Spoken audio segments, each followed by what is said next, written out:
Welcome everyone to this month's digital workshop, Risk Plus. For those of you that I haven't met, my name is Desiree Hozak. I've been part of the team at Leonard Advisory Group now for 4 years, and I'm glad to be here with you today.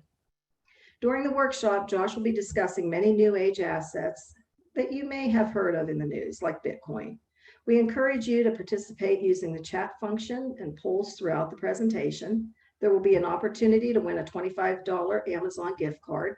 You will receive an entry by taking part in the polls, completing a survey at the conclusion or completing the risk questionnaire that Josh will be discussing. By doing all three activities, you will have 3 entries to win. Now, before we get started, we are required to disclose some information. Okay, so everyone read all of that, I'm sure. Okay, to summarize, Josh is a financial advisor. The Leonard Advisory Group and team members are not employed by the Social Security Administration, nor the federal government. We are not CPAs or estate planning attorneys, but rather a financial advisory practice. We help coordinate all parts of your financial plan to help you reach your goals. You know, any given week, there are so many opportunities that compete for our attention. So your presence here suggests to us that you might be in search of something, maybe looking for clarity or increased confidence about your financial future, or just looking to learn more about Bitcoin. And we're excited to offer that to you starting today. If this is your first online workshop with Josh, you may have read through the numerous informative emails or attended one of our live events, or maybe our information was passed on to you from a friend or a family member. However way, we are glad that you are here. So for me, Josh is not just a financial advisor and coworker. He is a friend and someone I can count on who cares about families and helping them through the many financial decisions coming their way. And I know that he can be someone you can turn to, especially if you want to learn how to build a spreadsheet, believe me. But kidding aside, we are here to help. So now I will turn this over to our host, Josh Leonard. Thanks, Des. Thanks for the introduction and joining me today. I hope it seems like we had quite a few people join here, so we'll go ahead and jump right in.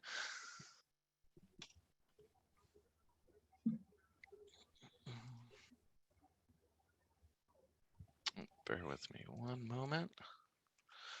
Okay. On August 29th, Isaac got his first haircut shortly before his 3rd birthday. He had very, very long and straggly hair. He optimized the COVID hair look, but it was also amazingly cute, so we continued to let it go. We had gone into Cleveland to celebrate my grandmother-in-law's birthday and had an opportunity to go to our favorite barber shop. Stella at Mayfield Village Barbershop does an amazing job, and she was kind enough to come in on her day off to do a round of haircuts for the whole family. Isaac had told us before, anytime we asked about a haircut, that I know want one, but this time he was ready. He watched me get my haircut first, and then it was his turn.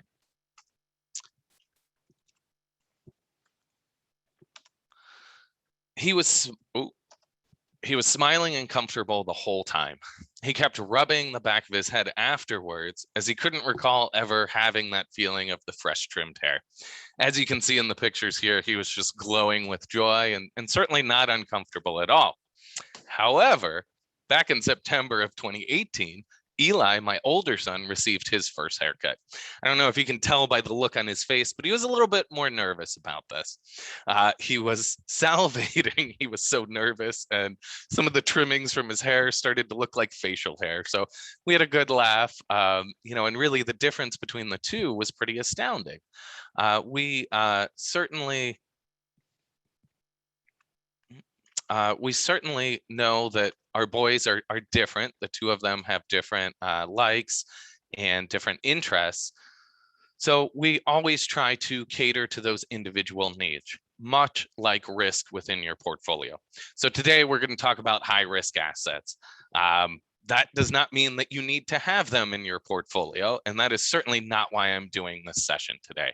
I'm doing this session today to make sure that you understand what these new assets are that you hear about all the time, and maybe you have a neighbor or a coworker that told you, oh, you got to own this or you got to own that.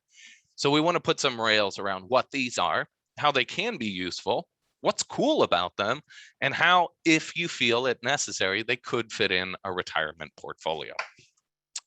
So let's jump on in. Again, today we're going to be talking about one piece of a 5 different area retirement plan. The investment plan, being one of 5 areas, is our engine for that investment plan. It's the engine for our retirement plan. It's what enables us to earn interest and continue to grow assets over time to last us through retirement. We also need an income plan to dictate how we're going to withdraw from our assets and savings to make sure we have enough to cover our bills. We need a tax plan to make sure we're not paying Uncle Sam too much. We need a health plan to make sure we cover all of those unexpected health expenses, and help try to keep our healthcare costs in check. We also need that legacy plan to make sure that at the end of our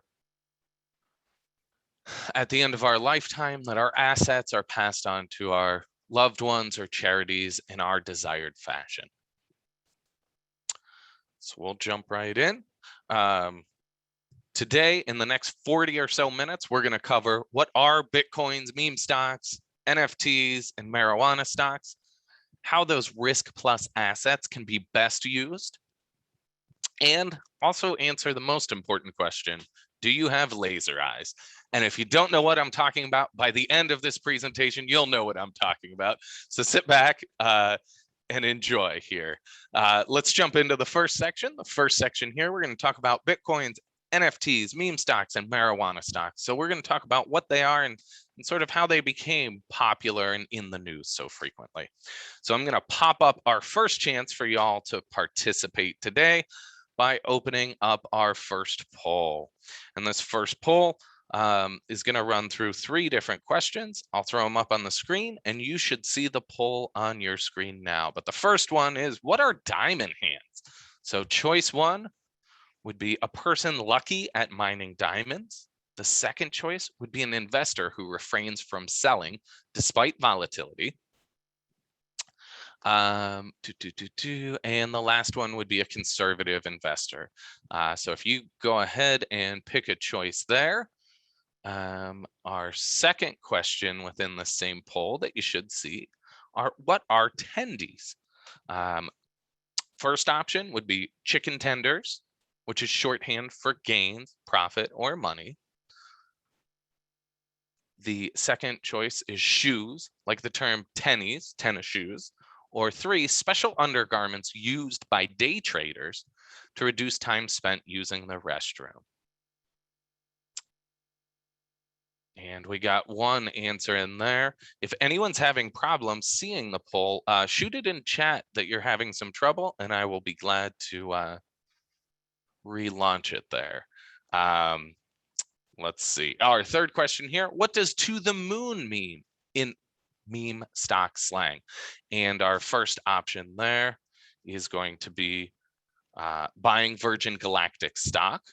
Our second choice is planning to go to the moon with Jeff Bezos, or a term to express confidence in the performance of a reference stock or asset. Okay, we got a couple answers there. Don't be shy, guys. No one's going to assess you on these too critically. These are meant to be fun questions. So we'll give it here just another minute or two. Let a few more people answer here.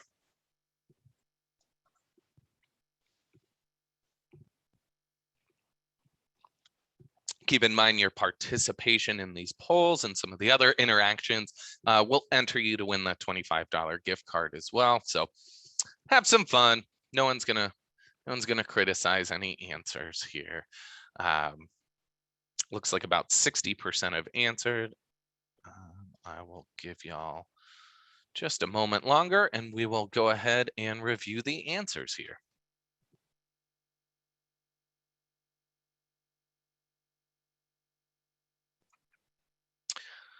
Okay, I just ended the poll, and you all should be able to see the results here. So the first question is, what are diamond hands? And diamond hands refer to an investor who refrains from selling despite volatility. And 86% of you got that correct. So good job, everyone. A conservative investor, that was sort of a trick one that I put in there. typically we think of diamonds as something sort of stable and solid. So that certainly is a good association that you're making there as well. What are tendies? The second question, and 86% of these people, of those attending, got this question correct as well. These are chicken tenders, which is shorthand for gains, profit, or money. Again, this is sort of the new age Reddit Wall Street bets crowd that are making these ridiculous terms. Last question here. Again, 6 of 7 people, or 86%, got this one correct. What does "to the moon" mean? And it is a term to express confidence in the performance of a reference stock or asset. And I see asset spelled incorrectly there. So we'll go ahead and stop sharing and jump into some of the material here. Thank you everyone for participating in the poll. So what is Bitcoin? That's probably the biggest question why many of you joined today. Bitcoin is a decentralized digital currency. So what does that actually mean? Well, a decentralized means that it's not overseen by any government or nation-based entity. Can be sent to peer-to-peer without intermediaries, so we don't need a bank to help transact. All public transactions are on a digital public ledger, also known as the blockchain, that's copied on servers throughout the world. So it's not one person holding that ledger, rather there's many copies of it. So it becomes nearly impossible to have fraudulent transactions within the blockchain. So how can you use Bitcoin? Maybe a more important question. Well, like any form of currency, it enables you to store value without relying on a currency backed by a government. Although most people in the US at this point aren't really using it to transact, so people that are very enthusiastic about Bitcoin probably aren't using it to go to the grocery store. And one reason for that is its volatility. But you certainly could use it as a currency. Famously, we've had companies, we've had companies like Tesla accepting Bitcoin for a period of time to buy a car or something like that. There are people that have tried to go 100% onto using Bitcoin as a form of currency within their lives. So you can certainly use it as a digital currency to purchase gold. So why Bitcoin? Why do we need this? Well, it originally was established as a digital currency free of central control. So to not have a controlling party or someone or some entity overlooking all the transactions can certainly be helpful for illegal businesses. So one of the biggest issues with Bitcoin initially is that a lot of drug dealers or criminals were using this as a way to transact so that they couldn't be tracked. There have been some areas to help control that. But part of the appeal is more for other countries throughout the world.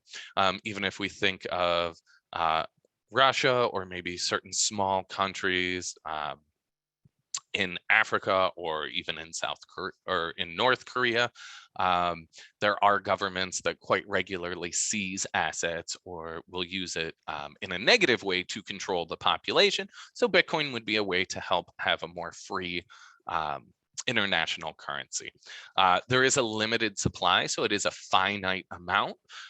There can never be any more than 21 million Bitcoins, and you're unable to create counterfeit. It's also highly transportable and transferable. As long as you can access this blockchain network, which they've established ways just even through text message on a very basic cell phone, people can transact. It enables that currency to be used throughout the world.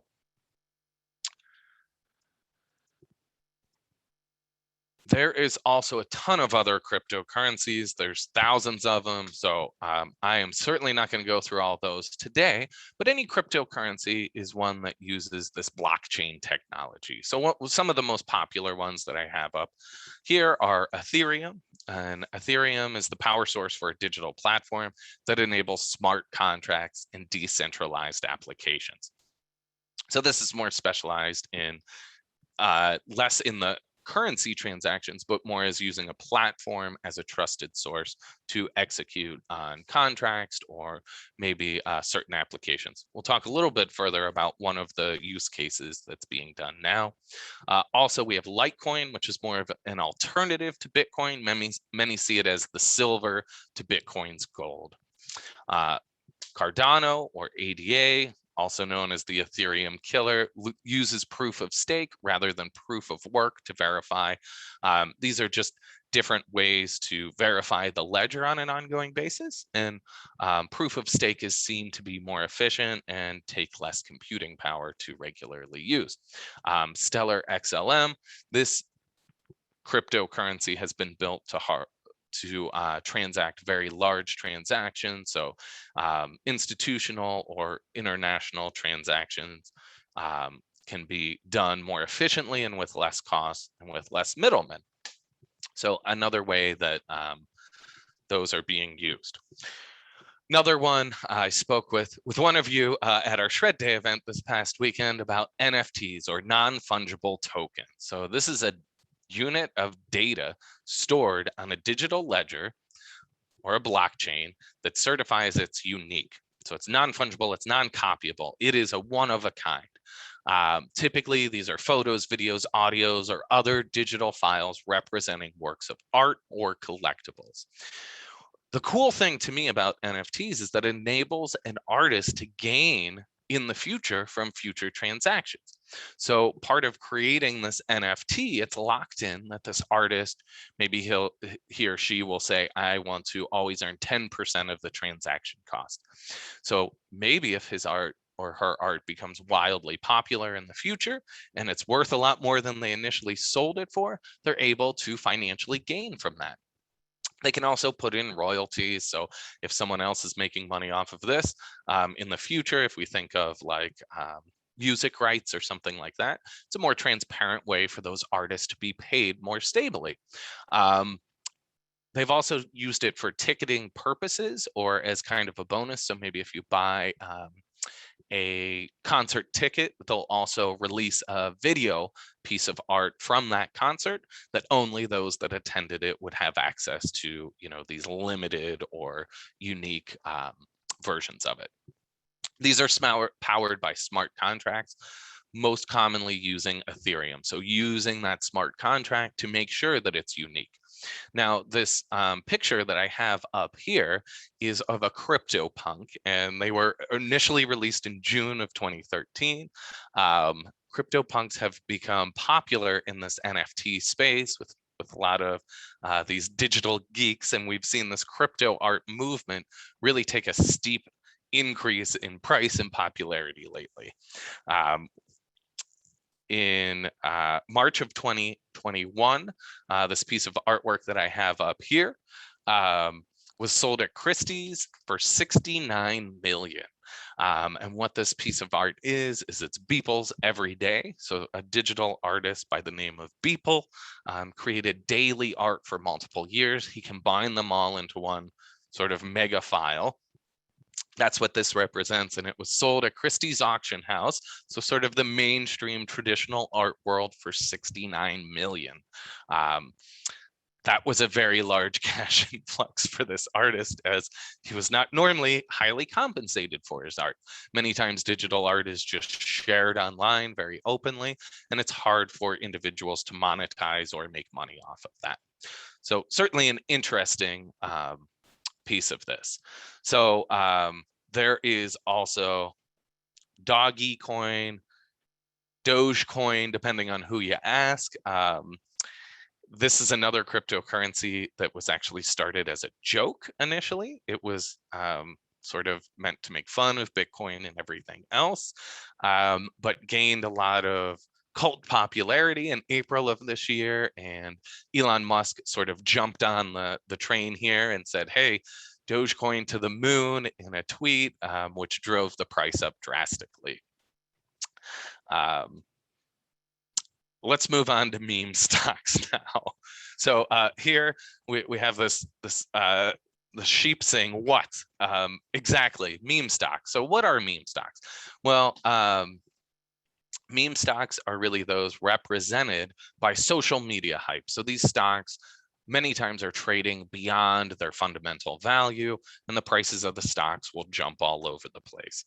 Really, we first saw meme stocks sort of, or heard this term meme stocks around GameStop. So GameStop was a retail shop that sold video games. So for me as a kid, that was a popular place that those very enthusiastic about video games would go and buy video games or trade them in or buy video game systems.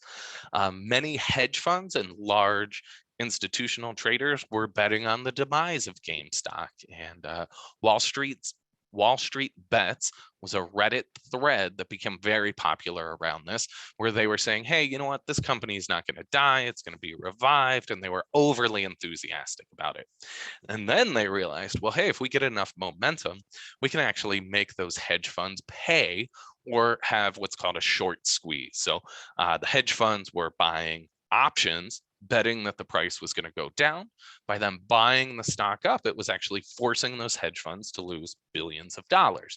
You probably heard about this in the news. And this really led to the stock shooting up, or in meme stock culture, going to the moon. So we can see on the chart that I have displayed, we can see a peak just around February of this year with a sharp decline and a couple peaks since, and it's still normalized at quite a bit higher than where it was prior to this phenomena. I think year to date, it's still up like over 900%. This sort of attack on the hedge funds and billionaires was sort of the small guys stepping back in. So it's an interesting cultural phenomena in the stock market as well. Now, of course, if you bought in the craze and bought this very high, you could have lost substantial amounts of money very quickly. From my point of view, GameStop now has more cash influx to innovate and try to stay relevant. But like many retail companies, they have challenges ahead of them as more people are simply downloading or buying things online. This phenomena has expanded right away. AMC was a popular company as well. So during the pandemic, the movie industry, so AMC representing the movie theaters, struggled. We weren't all going out, and many times sitting in a theater has become less appealing as we can stream new movies pretty quickly, and TVs are fairly cheap compared to how they used to be for a very large TV. So many more people have at-home theaters. So the popularity of movie theaters has declined over time. So they sort of got this cult momentum just the same as GameStop did, where people were pushing the price up. Another one that's been popular in this meme stock area is Planter Technologies. They have an enterprise data platform to try to help companies make decisions more intelligently. They have a few contracts with the government that has helped push the stock up recently, but again, it's very future or forward looking. So we're assuming very high valuations with not a ton of certainty. Another one that falls in this category is Virgin Galactic. So Virgin Galactic is looking at space travel. So consumer space travel. Again, I'm not regularly flying to the moon now. Maybe in my lifetime that will be something. There's certainly a lot of companies working on various areas of space travel again. So this could be something.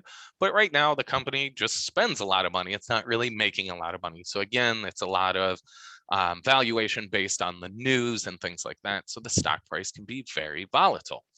We already talked about Dogecoin. I won't spend too much time running through these stocks, but they certainly are interesting phenomena. And some people have made a lot of money. Unfortunately, a lot of people have lost a lot of money in these as well. We'll move on to marijuana stocks. So marijuana stocks have become popular, and we've heard from many clients, hey, do you think I should buy this? Or it seems like this is becoming more popular. How can I make money off of this, right? So some of the big things that we've seen over really the last, 6 years now, are state legalizations, Canada legalizing, the talk of federal legalization, the federal government not really enforcing laws around it. We've also seen expanded trademarked goods and also celebrities and large companies making investments into this arena as well. If we look at marijuana from the view of Americans, we can actually see from the 70s, only about 12% of people felt that marijuana legalization was a positive thing for the country. We can see that kind of peaked at 28% in the late 70s, but now we're at an all-time high. The last time Gallup did this poll in 2020, it was actually at 68%. So we have a lot of public support to see these changing laws on marijuana. So of course, if it becomes a legal drug or substance, certainly that can become a better investment for us all. So if we look at another stat here, it talks about marijuana use. So by age groups, so ages 12 or older, throughout their lifetime, 45% of respondents said that they've used in the past month 10%. If we look at ages 12 to 17, we can see 15.4%. or 6.7, and 18 to 25, which seems to be the largest group, 51% report that they have throughout their lifetime, almost 35% in the last year, and in the past month, about 22.1%. So there seems to be regular usage amongst all age groups, even those 26 or older. Certainly, younger ages is a little bit more concerning there, but it seems to be very popular and regularly consumed by Americans. So there certainly is an opportunity there. According to a 2016 Inc. article, only about 13% of marijuana sales in the US were actually legal. The global legal marijuana market now is valued at about 9.1 billion, and that's expected to grow annually at about 26.7%. 12% of Americans on average are active users, so that means used within the last month, and cannabis sales increased 67% in the year 2020. So certainly growing enthusiasm. Now, let's talk about the dangers of this. So it's always exciting to say, well, hey, you know what, if everyone's adopting something, it's going to become really popular and I can make a ton of money off of it. Well, that's not always the truth in the short term. So when we look at the chart that I have up here, it looks at the S&P 500 versus 3 of the most popular marijuana stocks. So Canopy Growth Corporation, Aurora Cannabis, and Cronos Group. We can see these peaks are really drastic in the stock. Cronos Group really shot up super high, took some dips along the way, although they all have positive growth from this time period 2017 through yesterday. We see huge growth in all of them, and really the S&P that we watch go up and down on the news each and every day and we feel has been volatile looks pretty much like a straight line compared to these. So the danger in this is that if you're getting too enthusiastic and buying and then panic selling, you might get caught. Let's take another look at that.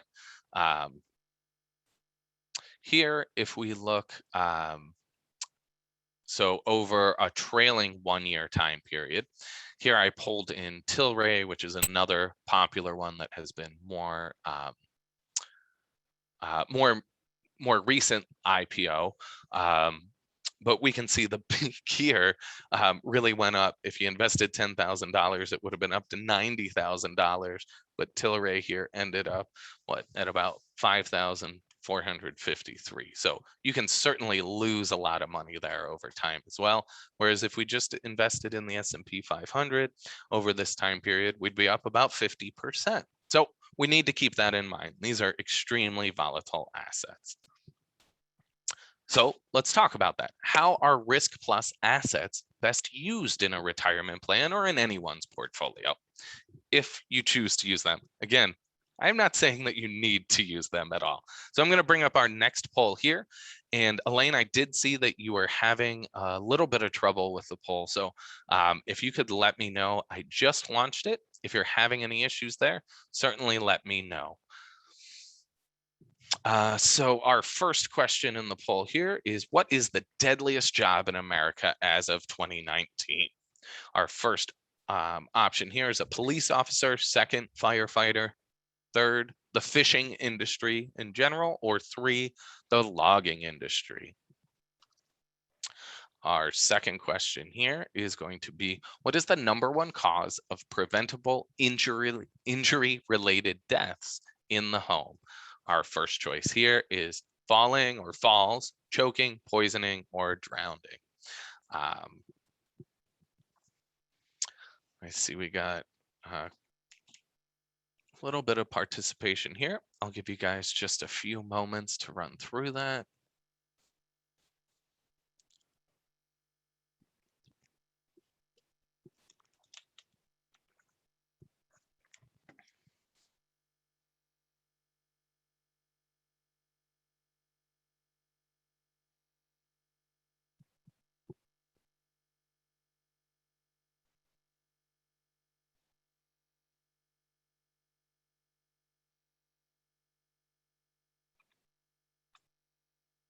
Okay, it looks like, oh, we got one more person jumping in here.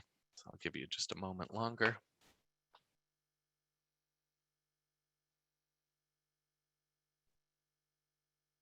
Okay, I'm gonna go ahead and end the poll.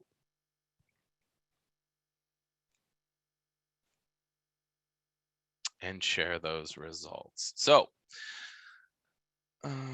what is the deadliest job in America as of 2019? So it was actually in the fishing industry. I see the majority, or 50% of those that responded, said the logging industry, and that has been true for many years. In this particular year, fishing was the highest ranking, but logging is also a very logical answer. Police officer and firefighters, I also would think would be pretty high, but actually fishing, 145 people per 100,000 full-time workers. So quite a bit of a high response there. Oh, it looks like Elaine was able to correct her issue. Glad to see that, Elaine. Second question, what is the #1 cause of preventable injury-related deaths in the home? The correct answer here is poisoning. So almost 50% in poisoning. So this is the chart that I pulled from the NSC. We had falls as the most popular answer here. Falls is a large piece here, but poisoning. So, all right, guys, thanks for participating in that quick poll. Here we're going to talk about, in this section, we're going to talk about how to position assets. So our typical approach in retirement is the bucket approach.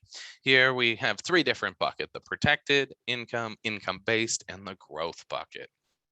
Our protected income bucket, our goal here is to keep principal safe and or guaranteed.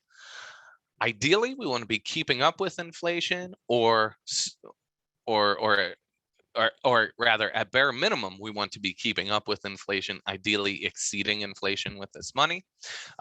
Usually it's a government, bank, or insurance-based asset. So, banks have FDIC insurance. The government, well, it has the backing of the US government. And insurance-based are based on the financials of the whole company. Also with some state guarantees in there as well. The income-based bucket enables us to get income without selling an asset. So we can think of things like dividend paying stocks, bonds, real estate, or real estate investment trusts, REITs. So again, here we're taking on a little bit more risk in that the prices of these assets might fluctuate over time, but we're not forced to sell them at a low, so we can kind of be patient there as long as they're still supplying us with that income. And our last bucket here is going to be our growth bucket. Now, these are typically stocks not paying dividends. They can often be trading at higher valuations. These companies typically are going to reinvest their profits for additional growth, and we'll look at all cap ranges. So they might be small cap stocks or large cap. It's more that they're positioned by reinvesting for aggressive growth. Now, if we add on that risk plus, I used a colander here because, these assets, the bottom could completely fall out of them. So much like if you dump something through this, if it's a liquid, well, it'll keep going. But if it's pasta in the liquid, well, we're going to keep the pasta in there. So that risk plus asset is really something that we need to make sure that we're going to be okay if the market falls out for that individual asset class. So these risk plus assets, like the ones we just talked about, we're going to have drastically higher fluctuations in price. We're going to see larger drawdowns when the market isn't doing well. Our trade-off there is that we could potentially have very, very high returns. One of the things that we have trouble with in planning, especially in retirement, is that it's hard to value these on traditional metrics. We don't know exactly what the future will hold. There's not really a track record to look at these. Many of these, if they're new technologies or changing legalization, like in marijuana, we're going to assume high rates of adoption in the future, and they tend to just be speculative in nature. So how does the risk compare? So here, this chart that I have up now is looking at a drawdown. If we look at a drawdown, these will be from their previous high. How much has it declined? Excuse me. We have Bitcoin price up here, the Russell 2000, which is going to represent small and some mid-cap stocks. And then also Kronos Group, which is going to represent a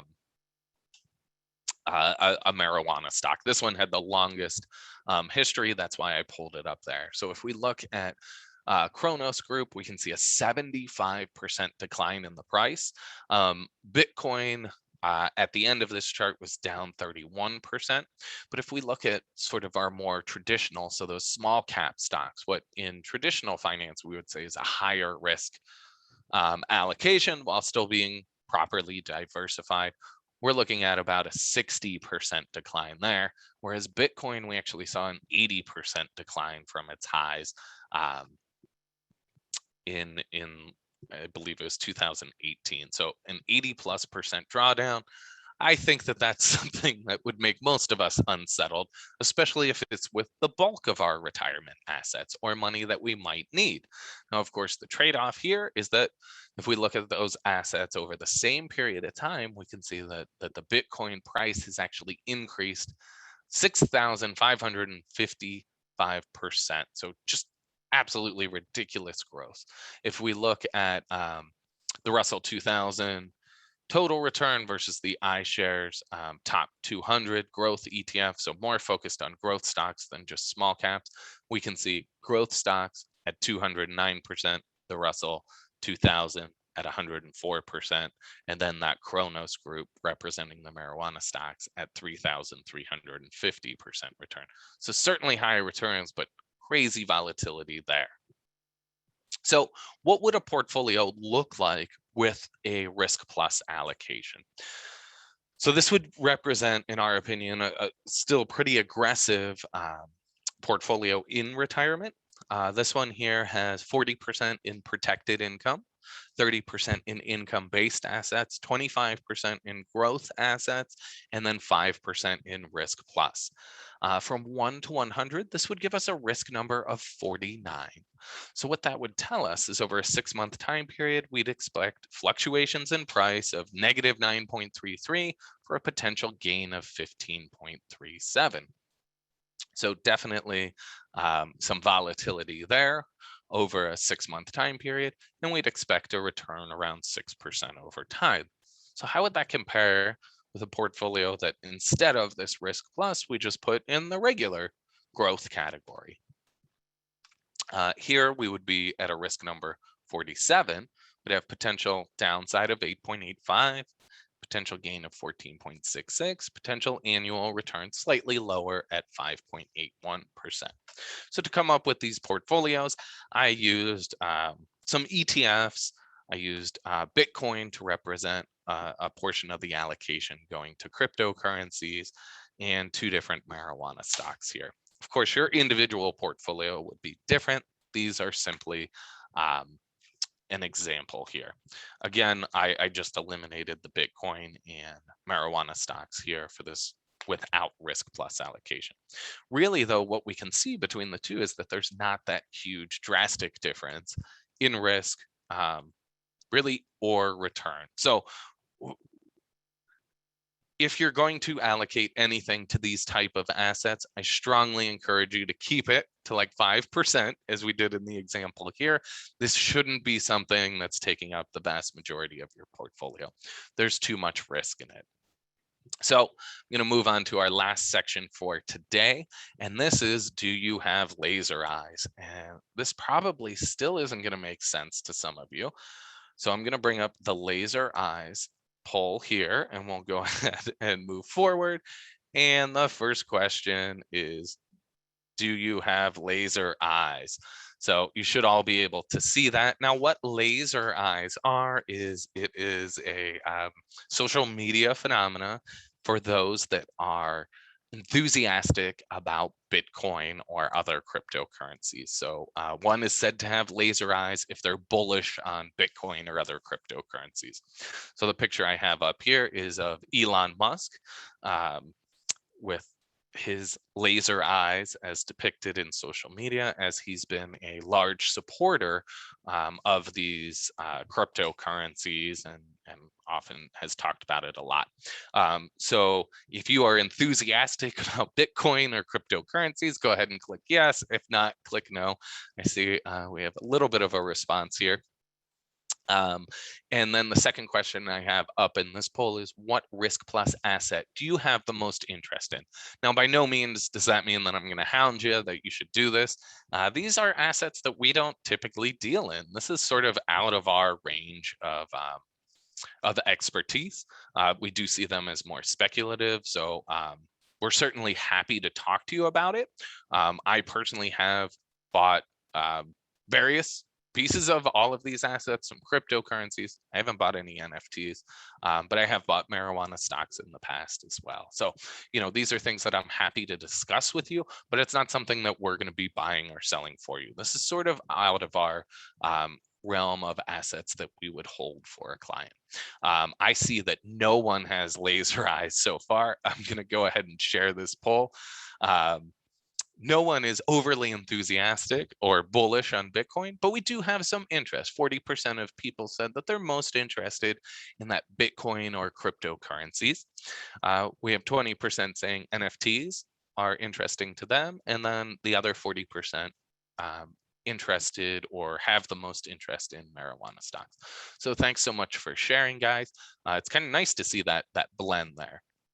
So let's talk about this laser eyes. And the reason that I wanted to put this on is I wanted to make sure that we end with a perspective here. If we go back to 1968 and we read or then watched the movie 2001 Space Odyssey, we would assume that by the year 2001, which is now 20 years ago, that space travel would have become a regular thing. I don't know if any of you have been to space, but I haven't. That did not happen. And the moon would be colonized, neither of which of those assumptions were correct. But AI, or artificial intelligence, had also reached a superhuman level. While our AI strides have been amazing, and the technology is evolving very quickly, I would not say it's reached superhuman levels, even now 20 years after 2001. Although this, the novel, which then turned into the movie, did correctly predict digital newspapers, which certainly many of us just read our news online, or maybe through an iPad or a Kindle or some tablet-based device. And they also predicted the end of apartheid in South Africa as well. My point in bringing this up is the future is very hard to see clearly. We don't know all the factors that are going to come into play. As another reminder, we had the next great thing happen with the internet, right? And we are now communicating through the internet. We can do much of our daily life through the internet now, whether it's ordering things to the house, communicating, sharing information. But we've also had some major failures in the early 2000s. Of course, we had the .com crash. The picture up here is To remind you of pets.com, the company had lost 147 million within the first 9 months of 2000. Its stock started out at $11 a share, hit a high of $14 a share, but quickly plummeted all the way down to $1 per share, where it stayed until its demise. Another victim of the dot-com bubble was Webvan. Now, what Webvan was trying to do was deliver food and groceries to people's homes. So that sounds great, right? We have that today. But it was sort of an over-leveraged company, and the adoption didn't come quick enough. Quite interestingly, I did not know this until I was doing some research for this webinar, but Webvan and the trademarks associated with it are now owned by Amazon, which of course Amazon does delivery through the company that they own, Whole Foods, as well as Amazon Fresh in certain markets as well. Another famous one from that .com era was eToys.com, another company that, everyone thought back in the early 2000s, everyone's going to buy toys for the holidays and for birthdays online. So the retail stores are gone. Well, you know what? That idea still exists today, but adoption still isn't at 100%. We've seen that toy space shift from players like Toys R Us to more Walmart, Target kind of stores where they have a toy section in these bigger box stores. But many of us, including myself, buy the majority of toys or those kind of things directly from a company like Amazon. So we just order them online. But again, in the early 2000s, adoption wasn't quick enough to justify the valuation, and the company went into bankruptcy, was bought out by KB Toys, and then KB Toys also filed bankruptcy. I think the properties have been bought out again, and I think the domain is still active, but again, not a major player. I have never used it. If any of you have, feel free to throw it in chat.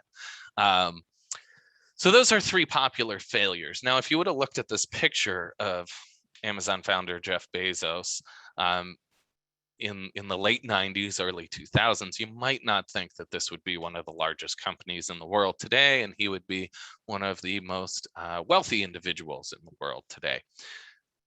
My point here is that it's often hard to find exactly the winner. So we need to be careful with our money. We need to be diversified. If you want to take some risk, that's great. Risk can equal reward, but by taking too much risk, if we would have split between pets.com, Webvan, and eToys, and skipped over on Amazon, because who the heck's only going to buy books online? I like going to Barnes and Noble. We would have missed out completely on what has now taken over a lot of the realm of these other, right? Amazon owns Webvan. They certainly sell pet food online and toys as well. So we need to be careful. We need to properly diversify. So one of the offerings that I wanted to make to everyone today is to provide you with the opportunity to do a complimentary risk assessment with us.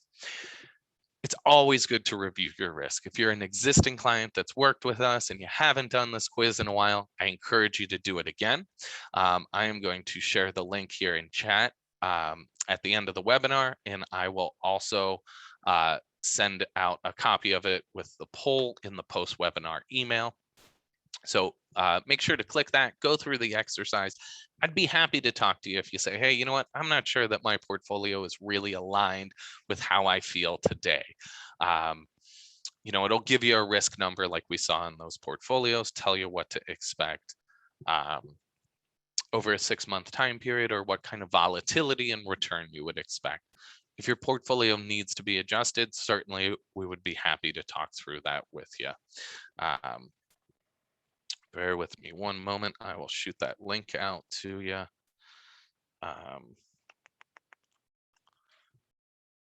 It's no longer as available as I thought it was. So bear with me one second here, folks. And you all should have a link to that. Feel free to click on it and go through the exercise after. As I had noted, I'll send a recap email out with a short survey.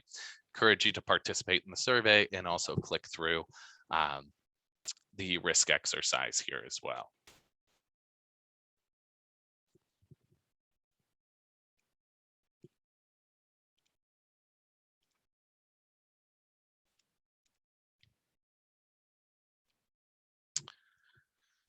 Again, like I said at the beginning, today we really just talked about the investment realm. Don't think of this as your whole retirement plan. We need to factor in the other areas of retirement planning to make sure that you're properly allocated for the long term. So if you want to have discussions around that, of course, make sure to reach out to me. Be happy to discuss any part of your retirement plan with you. Again, thank you all for participating today. Keep an eye out for the survey I'm going to send out. If you complete that risk questionnaire, and for those of you that participated in the polls throughout, you'll be entered to win the $25 gift card. I'll do that raffle or the polling of the winner this coming Thursday, September 30th. So keep an eye out on your email. I'll notify you by email, verify the best email to send the gift card to, and you'll receive that within a day or so. This summer, I was lucky enough to be able to travel to Hawaii with my wife, Yana. This was the first time that we had been on a trip or any sort of vacation without our kids. We spent 5 days in Maui, and this was wonderful. We tried to make the most of our time by, taking surfing lessons, hiking, swimming a lot, trying to get through as much of the road to Hana as we possibly could. But like many places in the United States, it's been hard to rent a car. The only option that we could stomach the cost of was renting a car through Turo. We made it part of the way through the road to Hana before we needed to turn around in order to return the car in time to get back for a dinner event that we had. As we were driving back, our ETA on the GPS suddenly jumped by an hour. I thought, I know I didn't make a wrong turn because I'm on a one-way road. I couldn't have made a wrong turn. So I kept going. We stayed on our path. Then I glanced at the GPS again. And although the distance to our destination had shortened, the time had increased by another half an hour. The GPS then said, hey, you know what? You should make a left turn here and try to reroute through here. So I followed it. Almost right away, we got stuck in bumper to bumper traffic. So I thought, okay, well, this doesn't seem right. How can I reroute? And started looking at the map, made a couple turns, got back on the freeway that I was on. And as soon as I went down the ramp, traffic was at a standstill, like in the picture you're seeing. We looked for another alternative route. We turned around a couple times as traffic was slowly moving.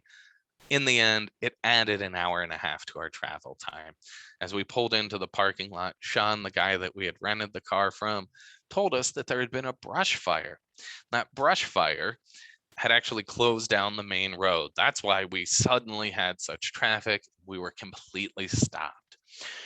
Now in Maui, in this area, there was one road that connected the area that we were at to where we needed to go. So we didn't have an alternate route or another way to get around without driving the whole way around the island. Today, we talked about investments. A lot of these things get a lot of media attention, are very popular and exciting. But if you have one takeaway today, it'll be don't get stuck on one road where there could be a brush fire and you can get shut down. We need to have proper diversification. We need to spread out that risk so that we don't get stuck and turn in our rental car 2 hours late. A rental car 2 hours late is one thing, but certainly we don't want it to derail your retirement plan so that you're unable to retire and achieve your dreams in the future. So I hope all of you enjoyed today's webinar. I hope you found it informative. If you have further questions or anything else, feel free to schedule a 15-minute call with me to discuss. I will provide that link in the follow-up email as well. And keep an eye out for an invitation to next month's webinar. If there's any topics or areas that you would like me to address, always feel free to email me and let me know. I'd be happy to do a webinar on those. Again, thank you all for joining, and see you soon.